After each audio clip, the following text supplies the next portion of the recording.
जय श्री राम जी की। आप सभी के अंतस्थल में बसने वाले भगवान श्री राम जी से मेरा सत सत नमन है। और तो और आप सभी के रूप में श्री राम ही तो हैं, ऐसा मान करके आप सबसे भी मैं बार बार प्रणाम करती हूँ। और आइए हम लोग सुनते हैं भगवान श्री राम की कथा, जो कि हमारे मन को आनंद से भर देती है। जब हमारा मन आनंद से भर जाता है, वही क्षण होता है सारी सुख समृद्धियाँ हमारे पास आ जाती हैं अपना निवास स्थान बनाने के लिए। वो ढूंढती रहती हैं कि जहाँ आनंद हो, प्रेम हो, खुशियाँ हो, वहीं वो उनको अच्छा लगता है। उनकी बात तो छोड़िए, हम और आप भी तो यही चाहते हैं। तो ऐसा मान करके, इस पर पूरा विश्वास करके आइए भगवान श्री राम की कथा सुनते हैं और अपने मन को आनंदित करते हैं, इस तरह से सारी खुशियों को अपनी तरफ आकर्षित करते हुए। कथा उस समय की है, प्रताप भानु की। जब शिकार करते हुए मुनि के पास पहुंच गए और उनकी उनसे बातचीत हो रही है। आगे का विवरण आप देखिए। आदि सृष्टि उपजी जबहि तब भय उत्पत्ति मोर, नाम एक तन हेतु तेहि देहिन धरी बहोर।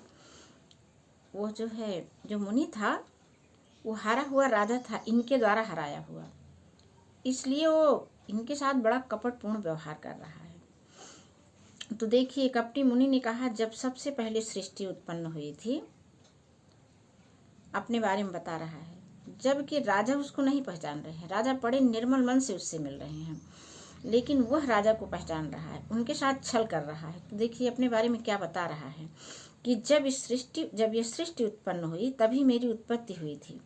तब से मैंने फिर दूसरी देह नहीं धारण की, इसी से मेरा नाम एक तन है। जनियाच रज करहु मन माही, सुत तपते दुर्लभ कछु नाही। बहुत बड़ी बड़ी ज्ञान भरी बातें कर रहा है, राजा को अपने पूरे बस में कर ले रहा है, क्योंकि उसके मन में बदले की आग धधक रही है। तो वो क्या कह रहा है कि तप ही के बल से रुद्र नहीं, हे पुत्र, मन में आश्चर्य मत करो, तप से कुछ भी दुर्लभ नहीं है। तप के बल से ब्रह्मा जगत को रचते हैं। तप बल ते जग रचई सृजई विधाता, तप बल विष्णु भय परित्राता। कह रहा है कि तप ही के बल से ब्रह्मा जगत की रचना करते हैं, तप ही के बल से विष्णु संसार का पालन करने वाले बने हैं। तप बल शंभु करहि संहारा, तपते अगम न कछु संसारा। भयउ नृपहि सुनयति अनुरागा, कथा पुरातन कहे सुलागा। ऐसी मीठी बाणी और इतने ज्ञान की बातें वो राजा के सामने बोल रहा है कि राजा का मन उनके प्रति प्रेम और श्रद्धा से भरता चला जा रहा है। देखिए, इस कथा का हमारी समझ में सभी अपने अपने तरीके से राम कथा का गुणगान किए हैं। मुझे भी कुछ भी नहीं पता है। ये जो हम सभी का मन है, ये अचेतन रूप से एक दिव्य लौकिक ऊर्जा से जुड़ा हुआ है और वहीं से आवाज आती है। मेरा मन कह रहा है कि ऐसे ही हमारा बैरी क्रोध, बैर, ईर्ष्या, लोभ, मोह, ये सब भी हमको अपने बस में कर लेते हैं। ऐसी ही मीठी मीठी बातें बता करके हम उनके बस में हो जाते हैं।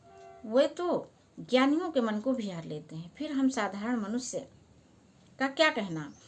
तो इसका सबसे बड़ा उपाय है श्री राम नाम जप और राम कथा का श्रवण। देखिए, ऐसे ही हम लोग भी आ जाते हैं बस में। अपने आप को बचाए रखना है किन कपटी तपस्वियों से। तपस्वी कहें या उनको कपटी राक्षस कहें, लोभ, मोह, क्रोध, ईर्ष्या, ये सब। तो आगे देखिए, कर्म धर्म इतिहास अनेका, करई निरूपण विरति विवेका।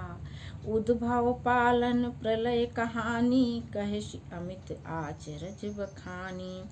कर्म धर्म अनेकों प्रकार के इतिहास कह करके वह वैराग्य और ज्ञान का निरूपण करने लगा।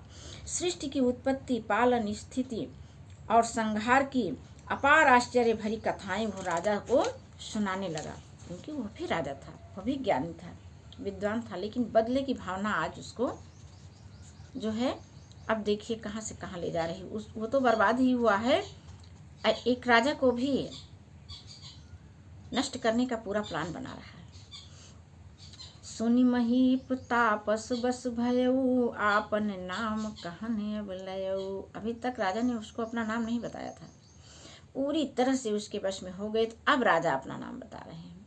कह तापस नृप जानऊ तोहि, कीन्हु कपट लाग भल मोहि। इतना मतलब मीठे अंदाज में वह राजा को अपने वश में कह रहा है कि राजा बता रहा है कि मैं तो आपको जानता था, लेकिन आपका यह कपट भी मुझे अच्छा लगा। उनके कपट को भी बता रहा है कि अच्छा लगा है। अब आगे क्या कह रहा है। सुनु महिष अस नीति, जहाँ तह नाम न कहीं नृप। मोहि तुहि पर अति प्रीति, सोई चतुरता विचारित। हे राजन सुनो, ऐसी नीति है कि राजा लोग जहाँ तहाँ अपना नाम नहीं कहते। तुम्हारी वही चतुराई समझकर तुम पर मेरा बड़ा प्रेम हो गया है। नाम तुम्हार प्रताप दिनेशा, सत्य के तू तो पिता नरेशा। वो तो पूरा इतिहास जानता है ना इनकर। तो एक बार अब देखिए कि वो कैसे बता रहा है कि आपका नाम प्रताप भानु है, आपके पिता का नाम सत्य केतु है। इतना सब जान करके तो देखो तो राजा बिल्कुल भाव विभोर हुए जा रहे हैं। गुरु प्रसाद सब जानिए राजा, कहिए नयापन जानिए काजा। हे राजन, गुरु कृपा से मैं सब जानता हूँ, पर अपनी हानि समझ करके मैंने कुछ कहा नहीं। देख तात तव सहज सुधाई, प्रीति प्रतीति नीति निपुनाई। उपज परी ममता मन मोरे, कहूँ कथा निज पूछे तोरे। हे तात, तुम्हारा यह स्वाभाविक बड़ा ही भोलापन देख करके मेरे मन में तुम्हारे प्रति प्रीति उत्पन्न हो गई है, इसीलिए मैं अब तुम्हारे बारे में बिना तुम्हारे पूछे ही कुछ कह रहा हूँ। अब प्रसन्न मैं संशय नाही, मांग जो भूप भाव मन माही। हे राजा, अब मैं प्रसन्न हो गया हूँ, मेरे मन में किसी प्रकार का संशय नहीं है, आप मुझसे कुछ भी मांग लीजिए। सुनि सुबचन भूपति हर्षाना, गही पद विनय कीन्ही विधि नाना। और जो है ऐसा सुन करके राजा जो है बहुत हर्षित हुए और फिर उसका पैर पकड़ लिए। गही पद विनय कीन्ही विधि नाना।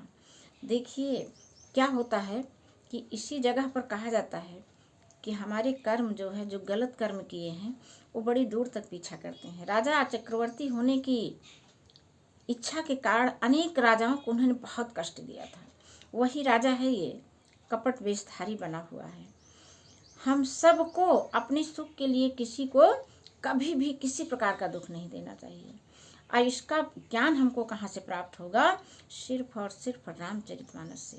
इसमें देखिए कहते हैं तुलसीदास जी की, सिया राम मैं सब जग जानी, करूं प्रणाम जोरी जुग पानी। ये बात तब राजा के मन में आई होती तो ये किसी अन्य राजा को दुख न दिए होते, और जब दुख न दिए होते तो आज इनको भी दुख न मिलता। ये इस तरह से रामचरितमानस की कथा हम सबको सुननी और समझनी है और अपने जीवन में उतार लेनी है। उतार करके सारे सुख समृद्धि ऐश्वर्य युक्त जीवन जीना है, सिर्फ एक चीज अपना करके, सिया राम में सब जग जानी, करो प्रणाम जोरी जुग पानी। कृपा सिंधु मुनि दर्शन तोरे, चारि पदार्थ कर तल मोरे। राजा खूब प्रसन्न है कि आपके दर्शन से चारों पदार्थ मेरे हाथों में आ गए।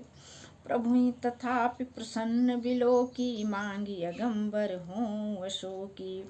फिर भी कह रहा है कि स्वामी को प्रसन्न देखकर मैं दुर्लभ वर मांगने चल रहा हूँ आपसे। जरा मरण दुख रहित तनु, समर जितय जन को, एक छत्र रिपुहीन मही, राज कलप सत हो। अब राजा कह रहे हैं कि मेरा शरीर वृद्धावस्था, मृत्यु और दुख से रहित हो जाए, मुझे युद्ध में कोई जीत न सके और पृथ्वी पर मेरा 100 कल्प तक एक छत्र अकंटक राज्य हो। देखिए, प्रताप भानु की कथा हम सबको कितना बड़ा संदेश देती है कि राजा की लोभ लिप्सा अब कितना बढ़ती जा रही है। प्रकृति के नियमों से टकराने जा रहे हैं। प्रकृति का नियम है जन्म और मृत्यु का चक्र, और राजा क्या कह रहे हैं कि मेरा शरीर वृद्धावस्था भी ना आए, मृत्यु और दुख से भी रहित हो जाए, मुझे युद्ध में कोई पराजित न कर सके, पृथ्वी पर मेरा 100 कल्प तक एक छत्र अकंटक राज्य बना रहे। ये है मोह, जिसको छोड़ने के लिए ये कथा हम आप सुन रहे हैं। तो राजा के मन में जो मोह उत्पन्न हुआ है उसका परिणाम क्या हो रहा है, आइए हम लोग देखते हैं कि अब जो है कैसे मुनि उनको छल रहा है। कपट वेशधारी उन्हीं का प्रतिद्वंदी, कहतापस नृप ऐसु हो, कारण एक कठिन सुन को, सो कालौ तु अपद नहीं है शीशा, एक विप्र कुल छाणी महिषा।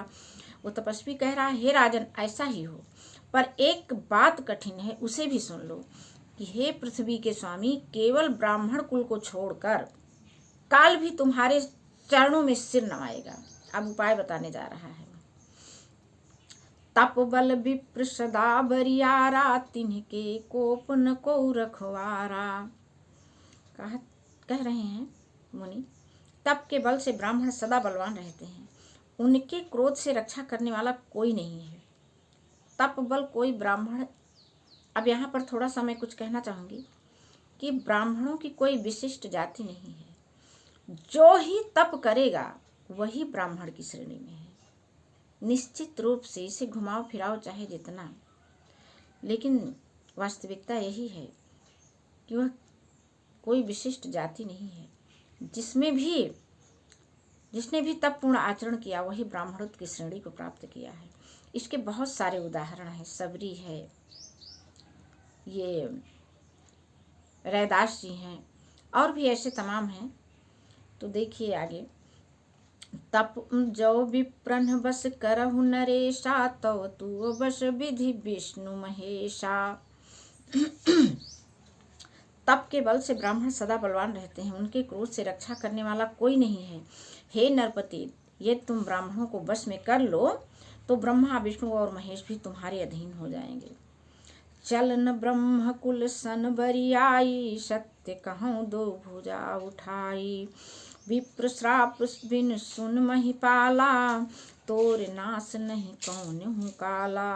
ब्राह्मण कुल से जोर जबरदस्ती नहीं चल सकती, मैं दोनों भुजा उठाकर सत्य कहता हूँ। हे राजन सुनो, ब्राह्मणों के श्राप बिना तुम्हारा नाश किसी काल में नहीं होगा। हर्ष उराऊ बचन सुनितासु, नाथन होई मोर अबनासु, तव प्रसाद प्रभु कृपा निधाना, मोकहु सर्व काल कल्याणा। राजा बहुत ही प्रसन्न हो गए और कह रहे हैं, हे स्वामी, मेरा नाश अब नहीं होगा। हे कृपा निधान प्रभु, आपकी कृपा से मेरा सब समय कल्याण ही होगा। एवं मस्तु कही कपट मुनि बोला, कुटिल बहोर मिलब हमार भुलाव, निजे कहु तो हम ही न खोरी। आज की कथा को मैं यहीं पर विश्राम दे रही हूँ। इसका अगला भाग हम सभी कल सुनेंगे। आज जय श्री राम जी।